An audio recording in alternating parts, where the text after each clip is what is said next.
بسم اللہ الرحمن الرحیم۔ السلام علیکم ناظرین، ویڈیو تو آپ نے بہت دیکھی ہوگی، لیکن اس سے اچھی ویڈیو کوئی ہو نہیں سکتی۔ اس لیے آپ سے گزارش ہے کہ اس ویڈیو کو پورے سکون اور اطمینان کے ساتھ سنیے گا، انشاءاللہ آپ کا ایمان تازہ ہو جائے گا۔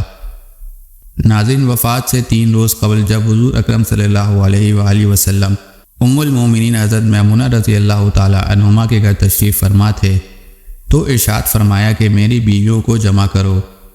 تمام ازواج مطہرات جمع ہو گئیں تو حضور اکرم صلی اللہ علیہ وآلہ وسلم نے دریافت فرمایا، کیا تم سب مجھے اجازت دیتی ہو کہ بیماری کے دن میں عائشہ رضی اللہ عنہما کے ہاں گزار لوں؟ سب نے کہا، اے اللہ کے رسول، آپ کو اجازت ہے۔ پھر اٹھنا چاہا لیکن اٹھ نہ پائے تو حضرت علی ابن ابی طالب اور حضرت فضل بن عباس رضی اللہ تعالی عنہما آگے بڑھے اور نبی علیہ السلام کو سہارے سے اٹھا کر سیدہ میمونہ رضی اللہ تعالی عنہما کے حجرے سے سیدہ عائشہ رضی اللہ تعالی عنہما کے حجرے کی طرف لے جانے لگے۔ اس وقت صحابہ کرام رضی اللہ تعالی عنہما نے حضور اکرم صلی اللہ علیہ وآلہ وسلم کو اس بیماری اور کمزوری کے حال میں پہلی بار دیکھا تو گھبرا کر ایک دوسرے سے پوچھنے لگے، رسول اللہ صلی اللہ علیہ وسلم کو کیا ہوا؟ رسول اللہ صلی اللہ علیہ وسلم کو کیا ہوا؟ چنانچہ صحابہ مسجد میں جمع ہونا شروع ہو گئے اور مسجد شریف میں ایک رش لگ گیا۔ حضرت صلی اللہ علیہ وآلہ وسلم کا پسینہ شدت سے بہہ رہا تھا۔ حضرت عائشہ رضی اللہ تعالی عنہما فرماتی ہیں کہ میں نے اپنی زندگی میں کسی کا اتنا پسینہ بہتے نہیں دیکھا، اور فرماتی ہیں میں رسول اللہ صلی اللہ علیہ وسلم کے دست مبارک کو پکڑتی اور اسی کو چہرے اقدس پر پھیرتی، کیونکہ نبی علیہ السلام کا ہاتھ میرے ہاتھ سے کہیں زیادہ محترم اور پاکیزہ تھا۔ مزید فرماتی ہیں کہ حبیب خدا علیہ السلام سے بس یہی ورد سنائی دے رہا تھا کہ لا الہ الا اللہ، بے شک موت کی بھی اپنی سختیاں ہیں۔ اسی اثناء میں مسجد کے اندر حضرت صلی اللہ علیہ وسلم کے بارے میں خوف کی وجہ سے لوگوں کا شور بڑھنے لگا۔ نبی علیہ السلام نے دریافت فرمایا، یہ کیسی آوازیں ہیں؟ عرض کیا گیا کہ اے اللہ کے رسول، یہ لوگ آپ کی حالت سے خوفزدہ ہیں۔ ارشاد فرمایا کہ مجھے ان کے پاس لے چلو۔ پھر اٹھنے کا ارادہ فرمایا لیکن اٹھ نہ سکے تو آپ علیہ السلام پر 7 مشکبے پانی کے بہائے گئے۔ تب کہیں جا کر کچھ افاقہ ہوا تو سہارے سے اٹھ کر ممبر پر لایا گیا۔ یہ رسول اللہ صلی اللہ علیہ وسلم کا آخری خطبہ تھا اور آپ علیہ السلام کے آخری کلمات تھے۔ فرمایا، اے لوگو، شاید تمہیں میری موت کا خوف ہے۔ سب نے کہا، جی ہاں اے اللہ کے رسول۔ تو ارشاد فرمایا، اے لوگو، تم سے میری ملاقات کی جگہ دنیا نہیں، تم سے میری ملاقات کی جگہ حوض کوثر ہے۔ خدا کی قسم، گویا کہ میں یہیں سے اس حوض کوثر کو دیکھ رہا ہوں۔ اے لوگو، مجھے تم پر تنگ دستی کا خوف نہیں، بلکہ مجھے تم پر دنیا کی فروانی کا خوف ہے کہ تم اس کے معاملے میں ایک دوسرے سے مقابلے میں لگ جاؤ، جیسا کہ تم سے پہلے پچھلی امتوں والے لگ گئے، اور یہ دنیا تمہیں بھی ہلاک کر دے جیسا کہ انہیں ہلاک کر دیا۔ پھر مزید ارشاد فرمایا، اے لوگوں، نماز کے معاملے میں اللہ سے ڈرو، اللہ سے ڈرو، نماز کے معاملے میں اللہ سے ڈرو، اللہ سے ڈرو، یعنی عہد کرو کہ نماز کی پابندی کرو گے، اور یہی بات بار بار دہراتے رہے۔ پھر فرمایا، اے لوگوں، عورتوں کے معاملے میں اللہ سے ڈرو، عورتوں کے معاملے میں اللہ سے ڈرو، میں تمہیں عورتوں سے نیک سلوک کی وصیت کرتا ہوں۔ مزید فرمایا، اے لوگوں، ایک بندے کو اللہ نے اختیار دیا کہ دنیا کو چن لے یا اسے چن لے جو اللہ کے پاس ہے، تو اس نے اسے پسند کیا جو اللہ کے پاس ہے۔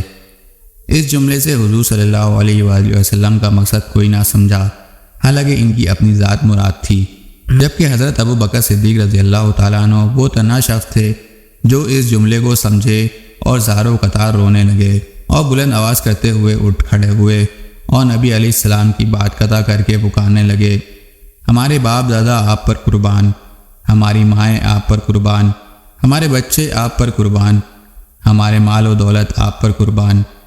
روتے جاتے ہیں اور یہی الفاظ کہتے جاتے ہیں۔ صحابہ کرام رضی اللہ تعالی عنہما ناگواری سے حضرت ابو بکر صدیق رضی اللہ تعالی عنہ کی طرف دیکھنے لگے۔ انہوں نے نبی علیہ السلام کی بات کیسے قطع کر دی؟ اس پر نبی کریم صلی اللہ علیہ وسلم نے حضرت ابو بکر صدیق رضی اللہ تعالی عنہ کا دفاع ان الفاظ میں فرمایا، اے لوگو، ابو بکر کو چھوڑ دو کہ تم میں ایسا کوئی نہیں کہ جس نے ہمارے ساتھ کوئی بھلائی کی ہو اور ہم نے اس کا بدلہ نہ دیا ہو، سوائے ابو بکر کے اس کا بدلہ میں نہیں دے سکا، اس کا بدلہ میں نے اللہ جل شانہ پر چھوڑ دیا ہے۔ مسجد نبوی میں کھلنے والے تمام دروازے بند کر دیے جائیں سوائے ابو بکر کے دروازے کے، جو کبھی بند نہ ہوگا۔ آخر میں اپنی وفات سے قبل مسلمانوں کے لیے آخری دعا کے طور پر ارشاد فرمایا، اللہ تمہیں ٹھکانہ دے، تمہاری حفاظت کرے، تمہاری مدد کرے، تمہاری تائید کرے۔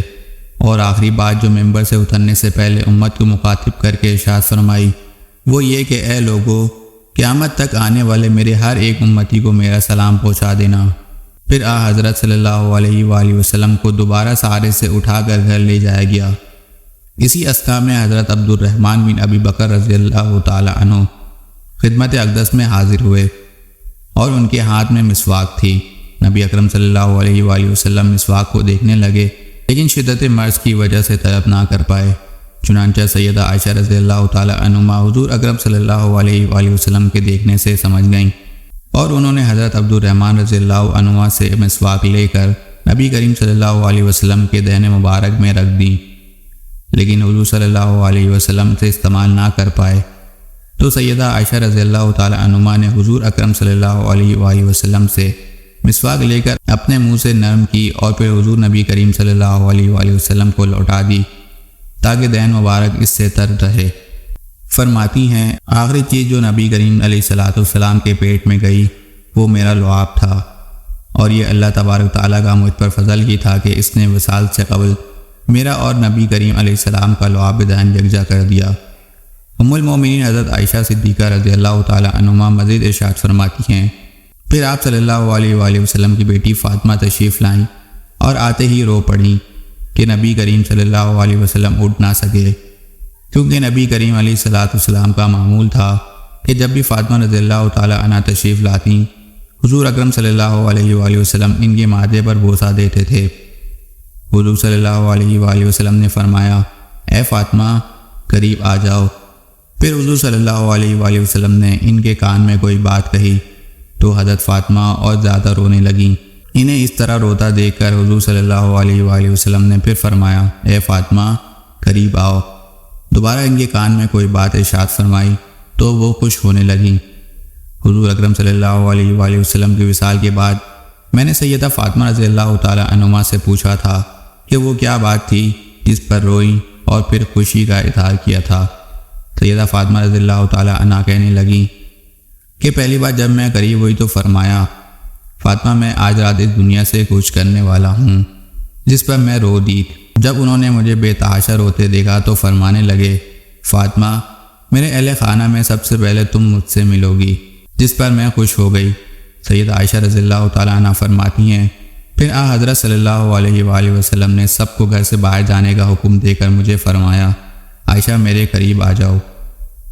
حضرت صلی اللہ علیہ وآلہ وسلم نے اپنی زوجہ مطہرہ کے سینے پر ٹیک لگائی اور ہاتھ آسمان کی طرف بلند کر کے فرمانے لگے مجھے وہ اعلیٰ و عمدہ رفاقت پسند ہے، میں اللہ کے انبیاء، صدیقین، شہداء اور صالحین کی رفاقت کو اختیار کرتا ہوں۔ عائشہ صدیقہ رضی اللہ تعالی عنہ فرماتی ہیں میں سمجھ گئی کہ انہوں نے آخرت کو چن لیا ہے۔ جبرائیل علیہ السلام خدمت اقدس میں حاضر ہو کر گویا ہوئے یا رسول اللہ ملک الموت دروازے پر کھڑے شرف بار یابی چاہتے ہیں۔ آپ سے پہلے انہوں نے کسی سے اجازت نہیں مانگی۔ آپ صلی اللہ علیہ وآلہ وسلم نے فرمایا جبریل اسے آنے دو۔ ملک الموت نبی کریم صلی اللہ علیہ وآلہ وسلم کے گھر میں داخل ہوئے اور کہا السلام علیکہ یا رسول اللہ، مجھے اللہ نے آپ کی چاہت جاننے کے لیے بھیجا ہے کہ آپ دنیا میں ہی رہنا چاہتے ہیں یا اللہ سبحانہ و تعالیٰ کے پاس جانا پسند کرتے ہیں۔ تو فرمایا مجھے اعلیٰ و عمدہ رفاقت پسند ہے، مجھے اعلیٰ و عمدہ رفاقت پسند ہے۔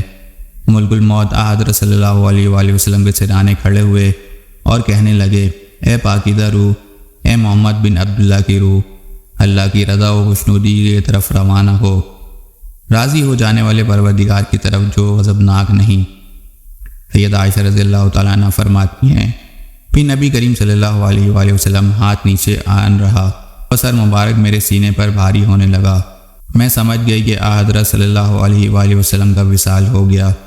مجھے اور تو کچھ سمجھ نہیں آیا، سو میں اپنے حجرے سے نکلی اور مسجد کی طرف کا دروازہ کھول کر کہا رسول اللہ صلی اللہ علیہ وآلہ وسلم کا وصال ہو گیا، رسول اللہ صلی اللہ علیہ وآلہ وسلم کا وصال ہو گیا۔